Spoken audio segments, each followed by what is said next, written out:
વિદ્યાર્થીઓમાં રહેલી સુપુષ્ટ શક્તિઓને મંચ પૂરું પાડવા અને તેમનામાં નાનપણથી જ વ્યવસાયિક સૂઝબૂઝ કેળવવાના ઉમદા હેતુ સાથે આમોદની મિશ્ર સરકારી પ્રાથમિક શાળા નંબર 2 ખાતે આનંદ મેળાનું ભવ્ય અને પ્રેરણાદાયી આયોજન કરવામાં આવ્યું હતું. પુસ્તિકા જ્ઞાનથી મર્યાદા વટાવીને વિદ્યાર્થીઓ લર્નિંગ બાય ડુઇંગના સિદ્ધાંતને વાસ્તવિકતામાં જીવે તેવો અદ્ભુત નજારો શાળાના મેદાનમાં જોવા મળ્યો હતો. આનંદ મેળામાં ધોરણ 1 થી 8ના આશરે 60 જેટલા નાનકડા વિદ્યાર્થીઓએ ઉત્સાહપૂર્વક ભાગ લઈ 55 જેટલા વૈવિધ્યસભર સ્ટોલ્સ ઊભા કર્યા હતા.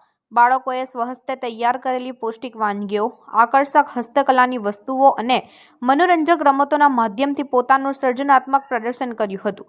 આ કાર્યક્રમની સૌથી નોંધપાત્ર બાબત એ હતી કે સમગ્ર આયોજનમાં સ્વચ્છતા અને હાઇજીનના ઉચ્ચ ધોરણે જાળવવામાં આવ્યા હતા, જે વિદ્યાર્થીઓમાં જવાબદારીનું ભાવનાનું ઉત્તમ ઉદાહરણ પૂરું પાડે છે.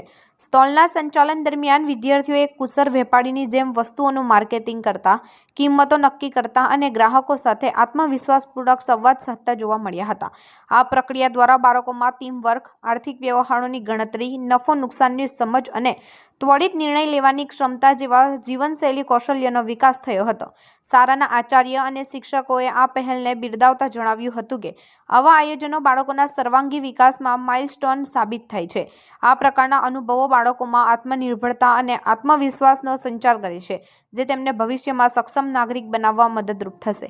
વાલીઓ અને સ્થાનિક નગરજનો પણ શાળાના આ નવતર પ્રયોગની મુક્ત કંઠે પ્રશંસા કરી હતી અને બાળકોના આત્મવિશ્વાસને પ્રોત્સાહિત કર્યો હતો. નગરી મિત્ર 2 આમોદ ખાતે આનંદ મેળાનું આયોજન કરેલું છે.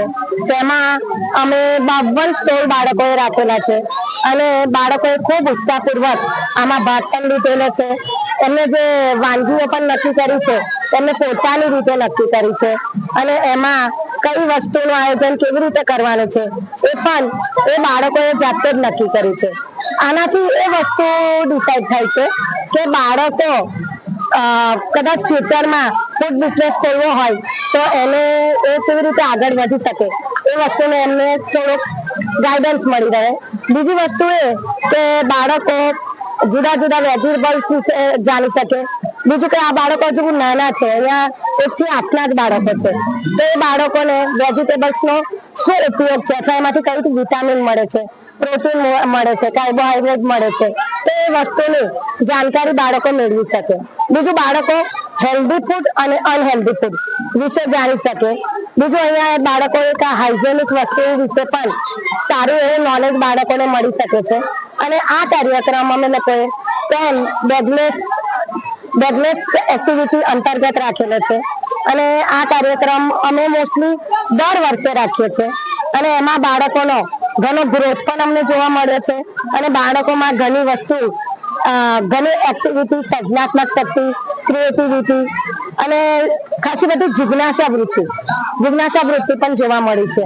અને એનાથી બાળકોનો સેલ્ફ કોન્ફિડન્સ વધે છે અને બાળકો બધા લોકો સામે પોતાની પ્રોડક્ટ મૂકી શકે છે અને એનું સારી રીતે વેચાણ પણ કરી શકે છે અને એ રીતે એ લોકો આગળ વધીને ફૂડ બિઝનેસમાં પણ આગળ વધે એવી અમે અમારી સ્કૂલ તરફથી શુભેચ્છા પાઠવીએ છીએ.